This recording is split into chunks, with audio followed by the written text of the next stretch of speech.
नमस्कार दोस्तों, मैं रवि आपका एक बार फिर से स्वागत करता हूं मेरे YouTube चैनल पर जिसका नाम है पढ़ाको प्रीतम। ओके। लास्ट क्लासेस में हमने जो देखा था वो फीटल सर्कुलेशन देखा था। उसके बाद हमने एक नेफ्रोटिक सिंड्रोम की डिजीज कंडीशन देखी थी और जो आज हम देखेंगे वो एक जीआई ट्रैक्ट की डिजीज़ है। ओके। जीआई ट्रैक्ट की डिजीज़ है कि वो डिजीज़ बहुत रेयरली होती है और सबसे बड़ी स्टूडेंट्स को प्रॉब्लम आती है उसी डिजीज़ के अंदर, क्योंकि उसके नोट्स एक तो वो बुक में प्रॉपरली अवेलेबल नहीं होते और या फिर आपको कम से कम 7 से 8 बुक रेफर्स करनी पड़ती है, क्योंकि काफ़ी बार किसी बुक में अगर आपको डेफिनेशन और उसका कंटेंट अच्छा मिलता है तो फिर आपको पैथोफिजियोलॉजी नहीं मिल पाती है। फिर पैथोफिजियोलॉजी के लिए आपको अलग से बुक देखनी पड़ती है। फिर अगर पैथोफिजियोलॉजी अच्छी मिल पाती है तो वो प्रॉपरली डिस्क्राइब नहीं होती है। कुछ लोग उस डिजीज़ का नाम उसका प्रोनाउंसिएशन भी मतलब बहुत अच्छा है, मतलब अजीब सा प्रोनाउंसिएशन है। कोई उसको हिर्ज़ब्रुंग डिजीज़ कहता है, कोई हिर्जू-पुर्जू डिजीज़ कहता है। इवन जब हमने पढ़ना शुरू किया था तो हम उसको हुर्जू-पुर्जू डिजीज़ कहते थे।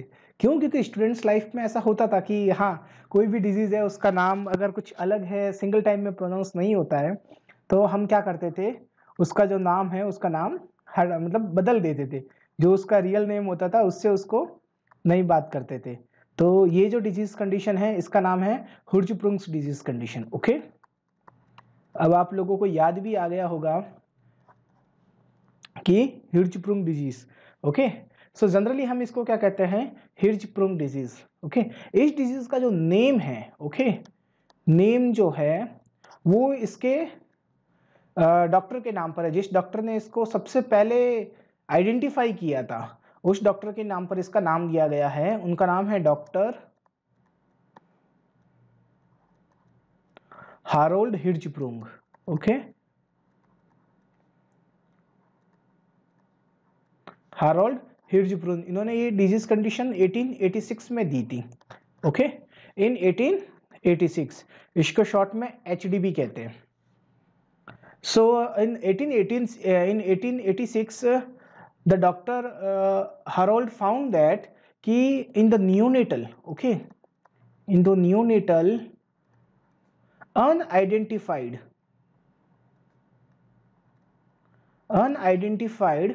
कॉन्स्टिपेशन था।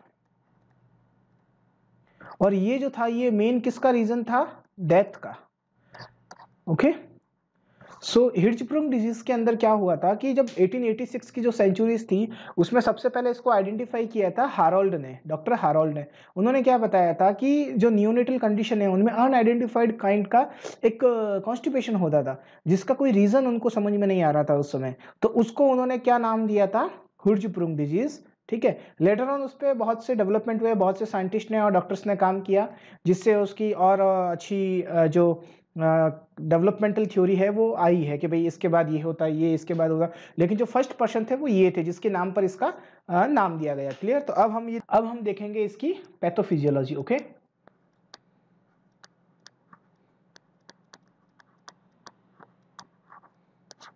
पैथोफिजियोलॉजी, किसी भी डिजीज की पैथोफिजियोलॉजी देखने के लिए सबसे पहले हमको ये आइडेंटिफाई करना पड़ता है कि ये जो डिजीज कंडीशन है ये डिजीज कंडीशन एक्वायर्ड है या कंजेनिटल है। ओके। बाय बर्थ है या फिर इट इज एक्वायर्ड। ओके। ये जो आपको जो ये डिजीज कंडीशन है हिर्ज़ब्रुंग डिजीज, ये जो है डिजीज कौन सी है, कंजेनाइटल डिजीज है। ओके। तो कंजेनाइटल डिजीज है, it means it is related to foetal development. Okay. कहीं ना कहीं प्रॉब्लम कहाँ हुई है, फीटल डेवलपमेंट में। तो अब हम इसकी पैथोफिजियोलॉजी पढ़ेंगे जिसके अंदर हम ये देखेंगे कि फीटल डेवलपमेंट में कहाँ पर प्रॉब्लम हुई है। क्लियर? तो जनरली क्या होता है, at the 3 to 4 week of the gestational age. Okay. जो 3 to 4 वीक की जो जेस्टेशनल एज होती है उसके अंदर क्या क्या होता है जनरली, न्यूरिलेशन होता है। ओके। क्या होता है, न्यूरिलेशन होता है। न्यूरिलेशन को क्या कहते हैं कि इसके अंदर जो न्यूरल प्लेट है वो डेवलप होना शुरू होती है। ओके।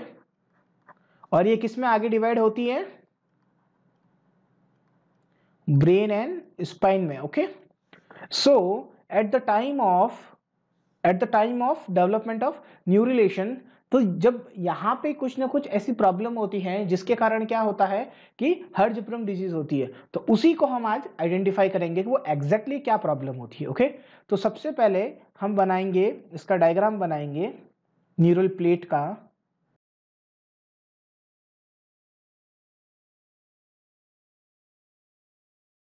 ओके, ये जो है हमारी क्या है, न्यूरल प्लेट है। ओके, इसको हम कहेंगे न्यूरल प्लेट।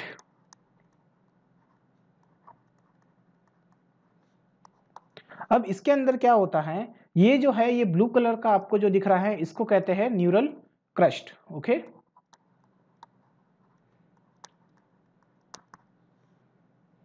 ये है न्यूरल क्रस्ट, जो इसको कहते हैं नोटोकॉर्ड। ओके, यहां तक का स्ट्रक्चर पता है आपको। और जो ये जो ग्रीन है इसको कहते हैं एक्टोडर्म। ओके, इसको कहते हैं एक्टोडर्म। क्लियर। ये जो न्यूरल प्लेट है ये डेवलप होती है और इसी से जो आगे ब्रेन और जो हमारे बॉडी के स्पाइन पार्ट्स है, ब्रेन है और फ्यूचर पूरा फीटल डेवलपमेंट होता है। तो होता क्या है, ये जो प्रोसेस होती है किस में होती है, 3rd to 4 week of gestational age में। फिर इसके बाद क्या होता है इस प्रोसेस के अंदर, अब आके जाके ये जो आपको ग्रूव दिख रहा है ना, ये ग्रूव लेटर ऑन थोड़ा सा और डीप होता है। ओके, ये जो ग्रूव दिख रहा है ये थोड़ा सा और डीप हो, ये जो सेम ब्लू कलर का है ये अभी भी वही न्यूरल क्रस्ट है, और ये जो ग्रीन कलर में है इसको हम कहेंगे एक्टोडर्म। ओके, और जो ये ब्लैक जो नीचे है इसको हम कहेंगे नोटोकॉर्ड। ओके, अब क्या होता है कि जो ये जो न्यूरल ये जो आपको न्यूरल प्लेट के अंदर जो ग्रूव दिख रहा है, इसको मैं ब्लू कलर का कर देता हूं। ये जो ग्रूव है इस ग्रूव को क्या कहते हैं, न्यूरल फोल्ड कहते हैं। Okay, this is called as a neural fold. अब धीरे धीरे और क्या होता है, जैसे जैसे आगे आगे डेवलपमेंट होता जाता है, देन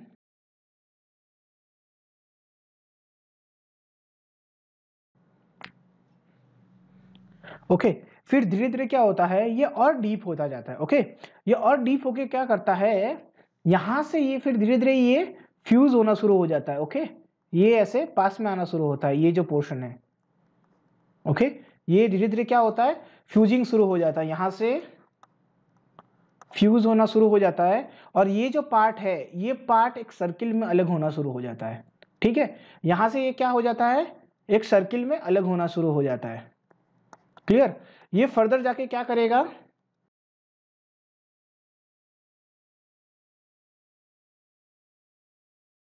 ये जो स्ट्रक्चर है अब ये आगे जाके क्या होता है कि ये न्यूरल ट्यूब बन गई है अब। ठीक है, this is called as a neural tube. अब ये न्यूरल ट्यूब का डेवलपमेंट तो यहाँ पे हो गया है। ठीक है, ये जो प्रोसेस है ये 3 to 4 वीक में कंप्लीट हो जाती है। ओके, जेस्टेशनल एज में। अब यहाँ पे जैसे ये जो न्यूरल प्लेट बन गई है, तो ये सॉरी न्यूरल ट्यूब जो बन चुकी है, इसके बाद जो ऊपर वाला जो पोर्शन है ये अभी भी क्या है, ये वही जो हमारी न्यूरल ट्यूब थी उसके अंदर है। ये तो है अपने न्यूरल क्रस्ट है। ओके, ये दोनों साइड रहेंगे न्यूरल क्रस्ट, और ये जो ग्रीन कलर में है ये क्या है, अपनी ectoderm. Okay, this is ectoderm, and जो ब्लू कलर में है वो क्या है, अपने न्यूरल क्रस्ट। ओके, जैसे ये जो न्यूरल ट्यूब बन गई है, अब क्या होता है कि ये जो न्यूरल क्रस्ट है ये यहां से रिलीज होना शुरू हो जाते हैं। ओके, ये क्या करते हैं, यहां से माइग्रेट होते हैं, और माइग्रेट होके कहाँ जाते हैं, अपने पूरे बॉडी के अंदर जहां जहां पे भी जो न्यूरल डेवलपमेंट करना है, जो जो सेल्स बनानी है फर्दर, जो फर्दर डेवलपमेंट के लिए आगे कहाँ जाते हैं, माइग्रेट होते हैं। इनका माइग्रेशन शुरू हो जाता है। क्लियर, यहां तक आपको समझ में आ गया। फिर जैसे ही इनका माइग्रेशन हो जाएगा एक बार कंप्लीट, तो उसके बाद जो ये प्लेट है, ओके, ये प्लेट क्या होगी, इस तरह से हो जाएगी। जो न्यूरल प्लेट है वो फर्दर इस तरह से डेवलप हो जाएगी।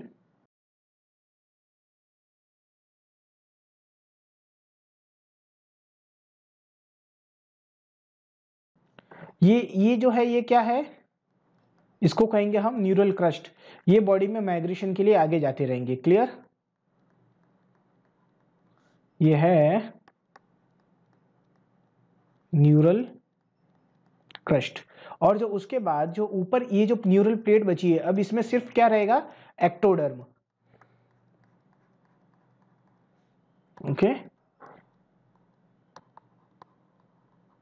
एक्टोडर्म। और ये जो ब्लैक कलर में है ये हो जाएगी अपनी न्यूरल ट्यूब। ये फर्दर ब्रेन और स्पाइनल कॉर्ड बनाएगी। ओके, ब्रेन और स्पाइनल कॉर्ड। अब हमारा जो काम है, जो हिर्ज़बर्ग डिजीज का है रिलेशन, वो यहां से शुरू होता है। ठीक है, ये जो प्रोसेस शुरू होती है, यहाँ पे क्या होता है, ये जो न्यूरल क्रस्ट है ये आगे जाते हैं और ये क्या करते हैं, आगे जाते हैं और इसके अंदर से कुछ जो सेल न्यूरल क्रस्ट होते हैं वो क्या बनाते हैं, स्मूथ मसल्स बनाती है। ओके, स्मूथ मसल्स जो कुछ जो है वो क्या बनाती है, ऑस्टियोब्लास्ट बनाती है, जो फर्दर क्या बनाते हैं, बोन को डेवलप करते हैं। कुछ जो है वो कॉन्ड्रोब्लास्ट बनाते हैं, जो कार्टिलेज टिश्यूज को आगे बनाती हैं। कुछ जो है इसमें एडिपोसाइट्स बनाते हैं, जो एडिपोस टिश्यू को बनाती हैं। फिर जो इसमें हमारा जो मेन होता है वो होता है न्यूरॉन। कुछ इसमें क्या बनाते हैं, न्यूरॉन। ओके, ये जो न्यूरॉन होता है ये फर्दर किसको बनाता है, आगे नर्वस सिस्टम को। ओके, तो जो हमारी हिर्ज़बर्ग डिजीज है वो यहां से रिलेटेड है। ओके, इसको हम आगे देखेंगे, एचडी डिजीज कैसे हुई। यहां तक की प्रोसेस समझ में आ गई। ये आपको समझाना इसलिए जरूरी था क्योंकि आपको ये पता होना चाहिए कि जो न्यूरॉन का डेवलपमेंट है उसी के अंदर कहीं ना कहीं जो प्रॉब्लम आई है वो प्रॉब्लम फर्दर किसको ओरिजिनेट कर रही है, हिर्ज़बर्ग डिजीज को। ओके, सो हमने अभी तक क्या क्या देखा, हम एक बार शॉर्ट में रिवाइज कर लेंगे ताकि आप कंफ्यूज नहीं होंगे।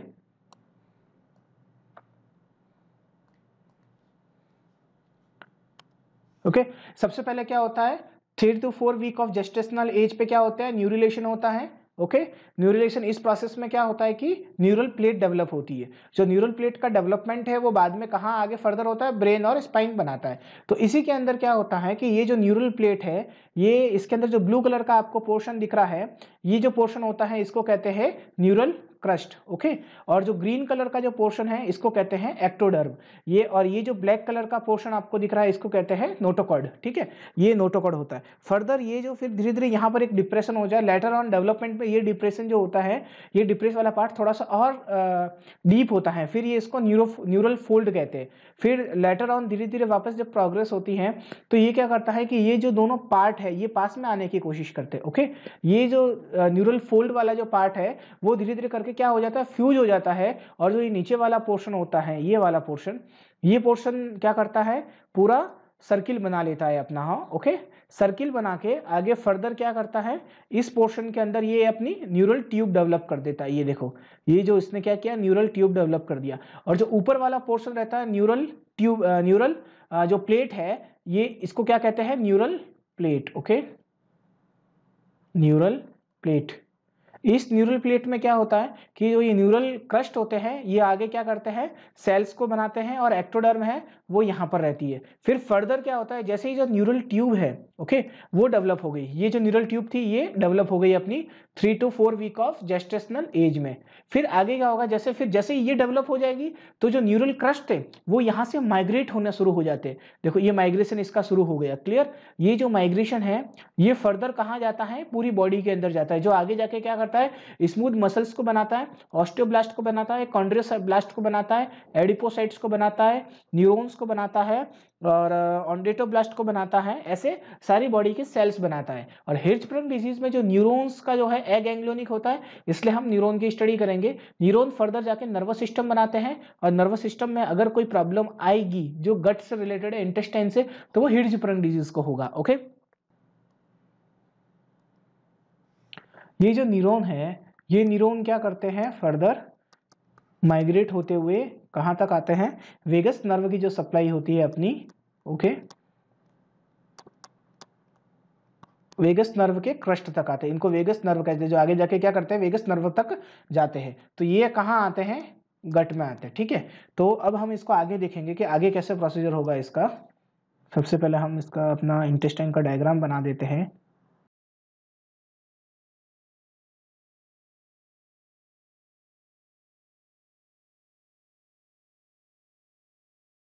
Okay, so this is our GI tract, okay, gastrointestinal tract.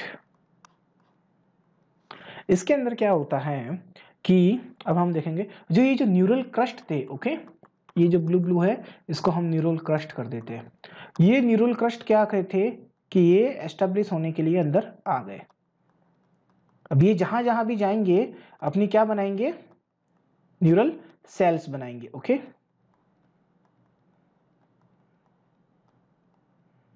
ऐसे करके ये न्यूरल सेल बनाते हैं, ओके। तो होता क्या है इसके अंदर, ये जो न्यूरल क्रस्ट है, न्यूरल क्रस्ट, क्लियर, ये यहाँ के सेल बनाते हैं। अब होता क्या है, ये जो न्यूरल क्रस्ट है ये जब यहाँ पहुंच नहीं पाते हैं, ये जो लेयर होती है इसके अंदर नहीं आ पाते, क्लियर, तो इसको हम क्या कहते हैं, एगैंग्लियोनी। क्यों? क्योंकि इसके अंदर ये न्यूरल क्रस्ट आई नहीं है, तो जब नहीं आए तो यहाँ पर वो डेवलपमेंट होगा नहीं, और जब न्यूरॉन का डेवलपमेंट नहीं होगा तो पेरिस्टालसिस मूवमेंट नहीं होगा, जब पेरिस्टालसिस मूवमेंट नहीं होगा तो एगैंग्लियन कंडीशन कंप्लीट होगी, ओके। सो इसको हम एक थोड़ा सा और डीप में देखेंगे कि जब हम इसी का क्रॉस सेक्शन करते हैं, ओके, क्रॉस सेक्शन करते हैं, cross section of large intestine, तो जो लार्ज इंटेस्टाइन की लेयर्स कितनी होती है, कितनी लेयर होती है, मेनली इसकी 4 लेयर होती है, ओके। फर्स्ट वन जो लेयर होती है उसको कहते हैं म्यूकोजा, ये होती है इसकी इंटरनल लेयर। देन सेकंड जो लेयर होती है उसको कहते हैं सब म्यूकोजा, जो थर्ड लेयर होती है उसको क्या कहते हैं, मस्कुलरिस प्रोपिया,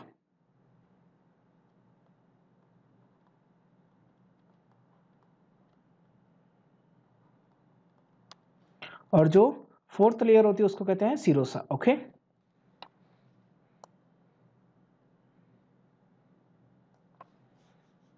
तो जनरली क्या होता है, अगर हम इसका क्रॉस सेक्शन करते हैं तो इसके क्रॉस सेक्शन में हमको क्या मिलता है, ये लेयर इस तरह से होती है, ये होती है अपनी जो आउटर पार्ट है। फिर हम बनाएंगे जो ये ब्लू कलर में हम बना रहे हैं इसको हम कहेंगे म्यूकोजा,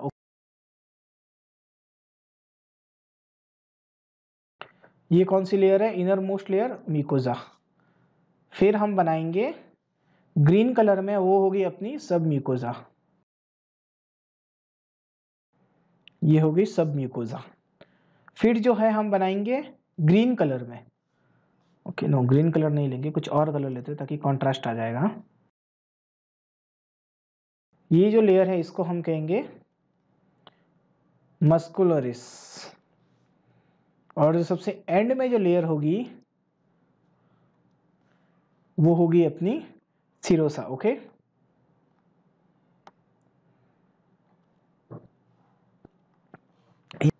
ओके, इसके अंदर कितनी लेयर्स होती है, इंटेस्टाइन में 4 लेयर होती है। जब उनका क्रॉस सेक्शन करते हैं लार्ज इंटेस्टाइन की एक लेयर होती है म्यूकोजा इनर मोस्ट, फिर इनर मोस्ट के बाद वाली जो लेयर होती है उसको कहते हैं सब म्यूकोजा लेयर, देन जो उसके बाद जो आती है उसको मस्कुलरिस प्रोपिया कहते हैं, और फिर आती है सीरोसा। इसके अंदर जो नर्व सप्लाई होती है, ओके, जो हम कहते हैं कि जो नर्व सप्लाई होती है, जो पेरिस्टालसिस मूवमेंट्स होते हैं उनके लिए कौन रेस्पॉन्सिबल होता है, एक तो होती है सब म्यूकोजा और दूसरी होती है मस्कुलरिसिस प्रोपिया, ओके।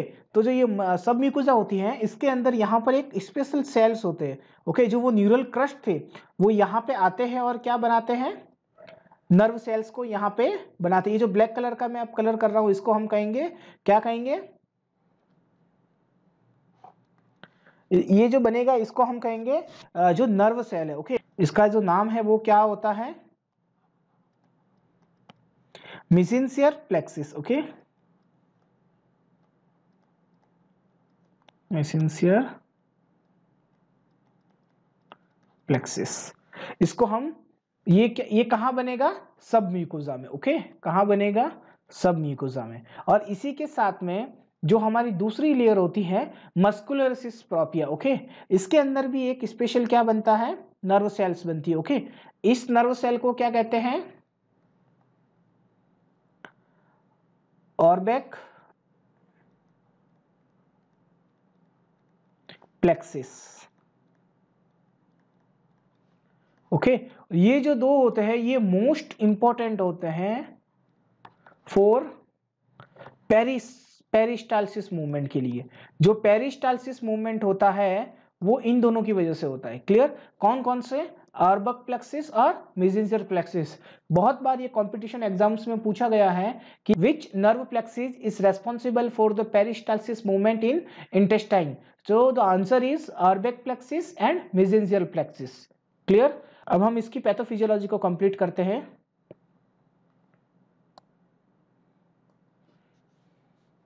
ये जो हमने यहाँ तक देख लिया था, ओके, यहाँ पे क्या होता था कि ये जो ब्लू कलर में आपको दिख रहा है ये क्या है?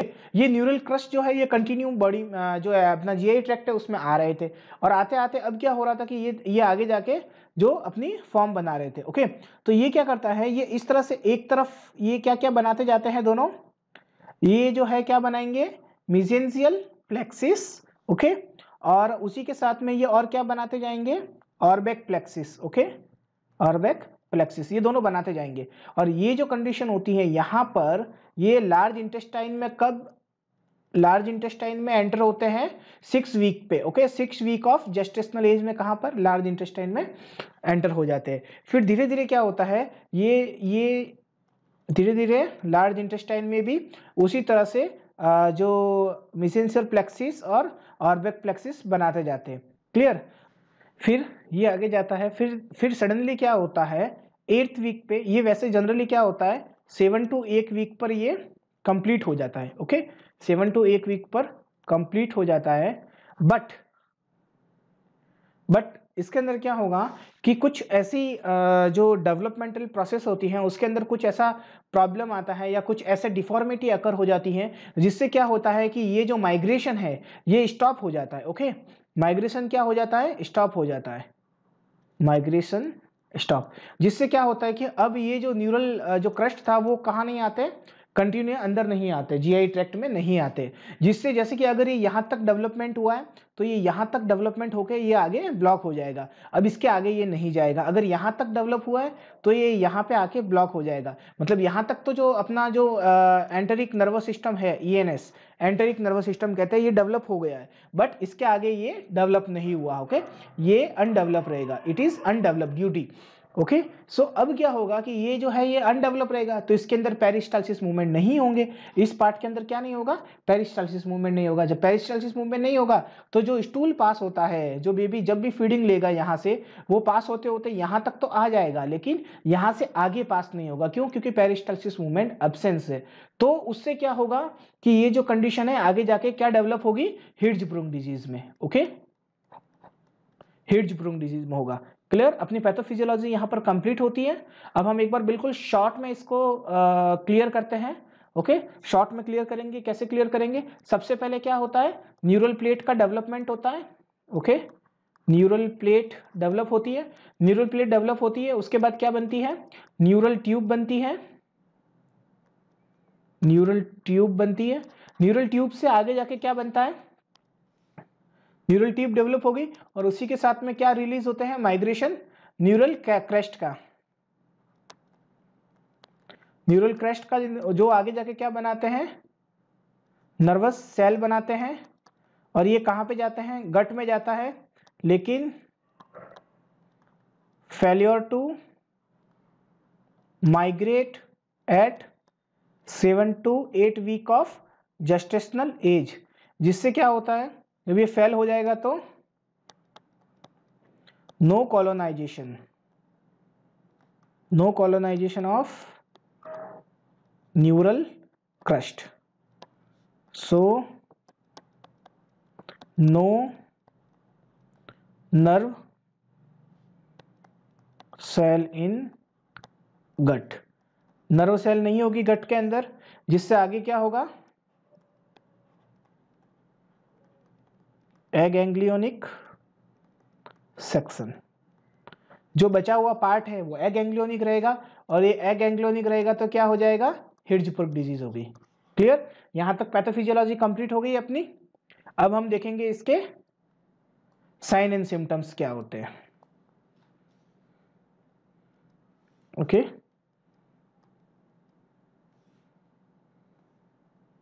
नेक्स्ट पार्ट है इसका क्लिनिकल मैनिफेस्टेशन। ओके, सबसे पहला जो क्लिनिकल मैनिफेस्टेशन है इसका वो ये है कि इसके अंदर क्या रहेगा, पेरिस्टाल्सिस मूवमेंट ऑलरेडी एब्सेंस है, तो पेरिस्टाल्सिस मूवमेंट जो एब्सेंट होते हैं तो क्या नहीं होगा, फर्स्ट पास जो स्टूल होता है उसको क्या कहते हैं, मैकोनियम, वो पास नहीं होगा। Okay, failure to pass the first stool pass नहीं होगा 48 आवर्स के अंदर, तो हम उसको क्या सस्पेक्ट करेंगे कि इसको हिर्ज़बर्ग डिजीज हो सकती है। जो इसके अंदर सेकंड आएगा वो क्या आएगा, abdominal distension, abdominal distension, second part इसका क्या रहेगा, एब्डोमिनल डिस्टेंशन। फिर उसके बाद और क्या आएगा इसके अंदर, वॉमिटिंग, वॉमिटिंग रहेगी कंटिन्यूस, और वॉमिटिंग भी कौन सी रहेगी, बिलीजीनियस,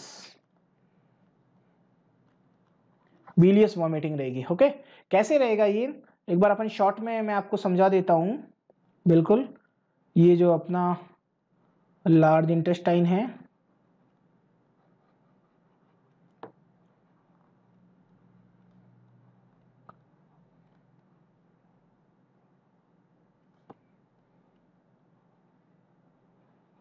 ये स्मॉल इंटेस्टाइन है।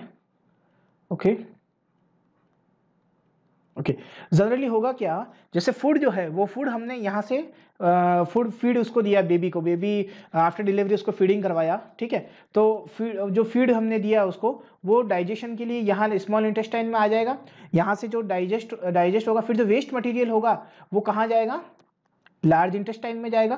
क्लियर, अब क्या होगा, अगर एग एंग्लियोनिक कंडीशन है, ओके, एग एंग्लियोनिक कंडीशन है मतलब क्या होगा कि पेरिस्टाल्सिस मूवमेंट नहीं है, पेरिस्टाल्सिस मूवमेंट नहीं है तो वो क्या होगा, एक्यूमुलेट होना शुरू हो जाएगा। ओके, ये अब यहाँ पे एक्यूमुलेट हो रहा है, तो 3 फीड 4 फीड 5 फीड, और ऑलरेडी जो मैकोनियम पास भी नहीं हुआ है वो भी यहीं पर है, तो उससे क्या होगा कि ये कंप्लीटली फील होना शुरू हो जाएगा। ओके, जिससे क्या होगा, जो इसका शेप है वो डिस्टेंस हो जाएगा, ओके, डिस्टेंट हो जाएगा, तो उससे ये जो इसका साइज है ये कुछ इस तरह से हो जाएगा। ओके, इससे जो ये है एब्डोमेन डिस्टेंशन कॉज करेगा, और उसी के साथ में क्या होगा, कंटिन्यू जो फीड आ रहा है वो यहाँ पे जैसे होल्ड हो गया, अब इसके आगे नहीं जा रहा है, तो वो रीगर्जिटेट होगा। ओके, और वो वापस जाएगा, और वापस कहाँ जाएगा, माउथ की तरफ में।